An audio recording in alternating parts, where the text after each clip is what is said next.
Welcome to the deep dive. We're diving into intermittent fasting today. Okay. And we've got this great YouTube interview with Dr. Jason Fung you gave me. Yeah. Seems like you want to really go deep with this stuff. You really want to understand the science behind it. Yeah. I mean, it's so popular now. You hear about it everywhere, but it's like, is it all hype or is there really something to this? Yeah. Are there really benefits? And then what about all the myths?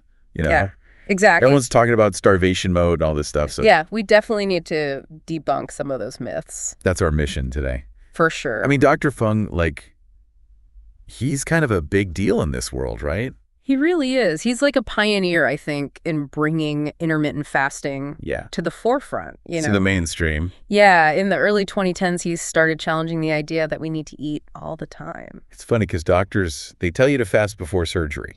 Right. But then when it comes to weight loss, it's oh, no, you have to eat constantly. Yeah, it's like this weird disconnect. Total disconnect. Right. So how did he get started with all this? What made him start advocating for fasting? Well, he was seeing patients struggling with weight loss despite following the traditional advice, Eat a bunch of small meals. Exactly. And he started to see the connection between insulin resistance and weight gain. So insulin is a big part of his theory. Huge. And it makes sense, right? When you eat, your blood sugar goes up. Your body releases insulin to bring it down. Right. But if you're constantly eating, you're constantly spiking your insulin. And what does that do to your body? Well, insulin is a storage hormone. So if it's always elevated, it's signaling your body to store fat. So that's where the weight gain comes in. Exactly. And that's where fasting comes in because it gives your body a break from insulin. It's like giving your pancreas a vacation. Yeah. Yeah. And that allows your body to start burning fat for fuel. That makes sense. But what about the whole starvation mode thing? I know a lot of people are worried about that. Right. It's like this big scary myth that if you don't eat, your metabolism will just crash. Yeah. And you'll gain weight. But Dr. Fung actually points to research showing that the opposite happens. Really? During a fast, your basal metabolic rate actually increases. So we don't actually slow down? No. It's like, think about it from an evolutionary perspective. Okay. When food was scarce, our bodies had to be more efficient at using energy.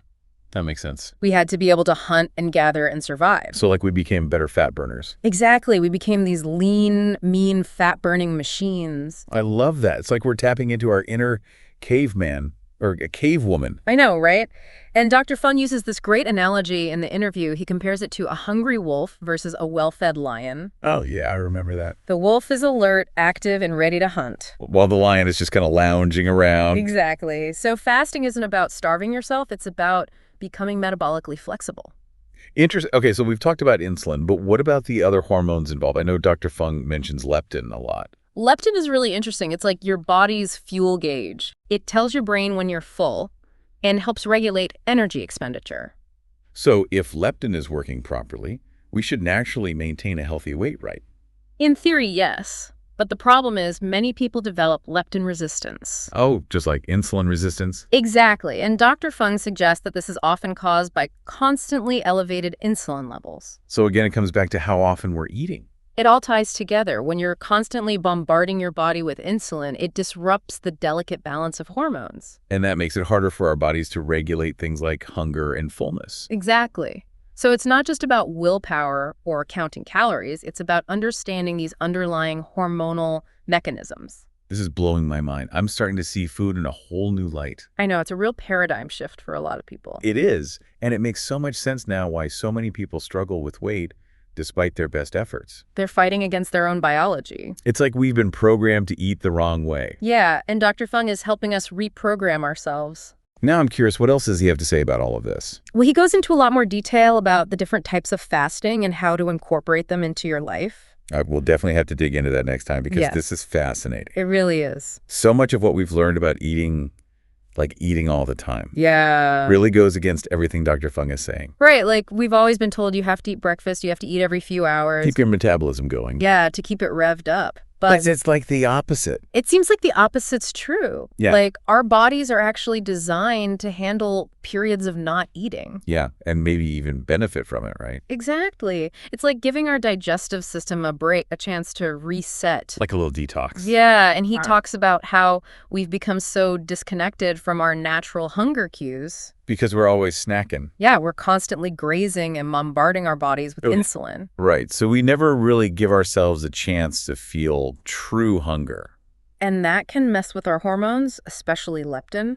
Oh, yeah. Leptin, the one that tells us we're full. Exactly. So if we're constantly spiking our insulin, it can make it harder for our bodies to recognize those leptin signals. So we end up overeating because we don't feel full. It's like our body's fuel gauge is broken. That makes so much sense. I mean, I know I've definitely fallen into that trap of just mindlessly snacking throughout the day. It's so easy to do, especially in our modern world where food is so readily available. Yeah, like you walk into the kitchen and there's always something tempting sitting there. And then we start associating certain activities with like watching TV or working on the computer. It's like we've created all these habits that are actually working against us. It's true. We've kind of rewired our brains to crave food even when we don't need it.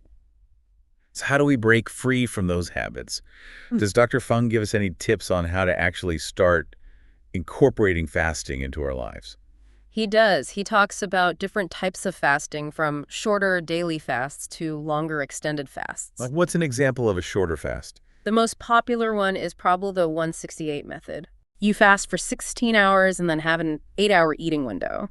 So like skip breakfast and have your first meal at noon. Exactly. You could eat from noon to 8 p.m. and then fast overnight and through the morning. That actually sounds doable. Yeah, it's a good one to start with because it's not too drastic. And what about the longer fasts? Those are more for people who are experienced with fasting and have specific health goals. So it's not something to just jump into. Definitely not. He recommends working your way up gradually and listening to your body. Yeah, it's important to remember that everyone is different. Exactly what works for one person might not work for another. And I imagine it's important to talk to your doctor before starting any kind of fasting regimen. Absolutely, especially if you have any underlying health conditions. Now, I'm curious, what about some of the concerns people have about fasting? Like, what about muscle loss? Is that a real risk?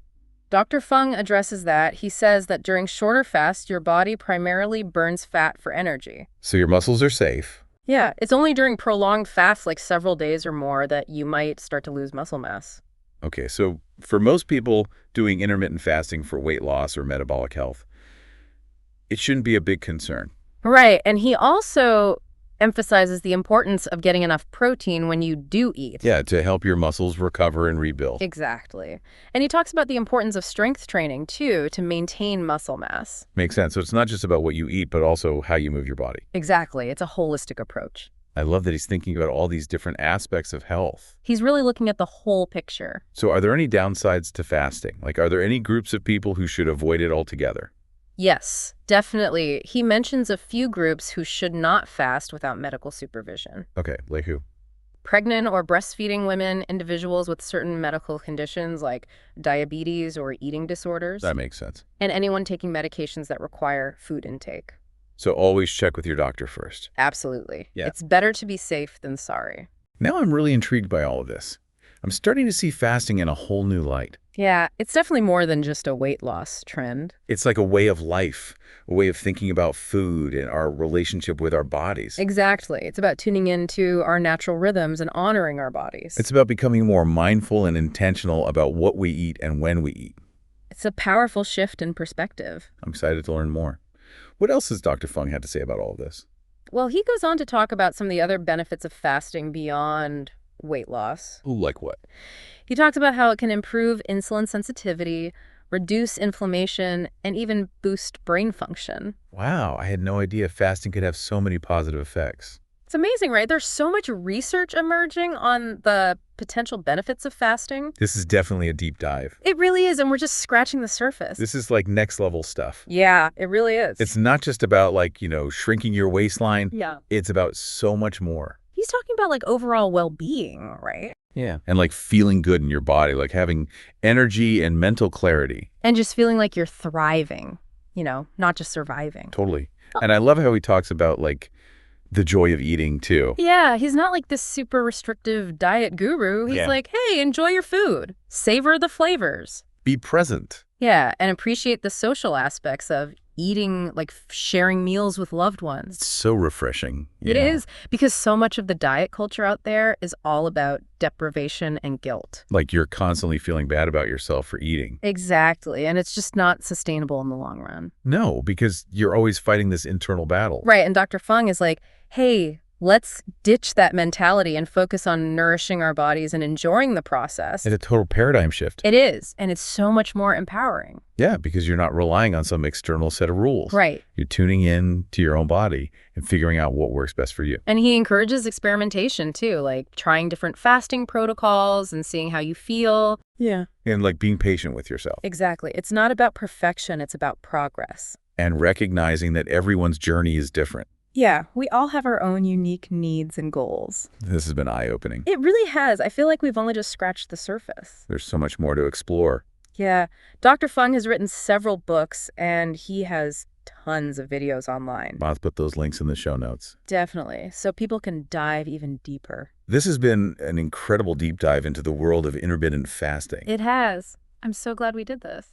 I'm feeling inspired to give it a try. Me too. Yeah. I think it could be really beneficial for so many people.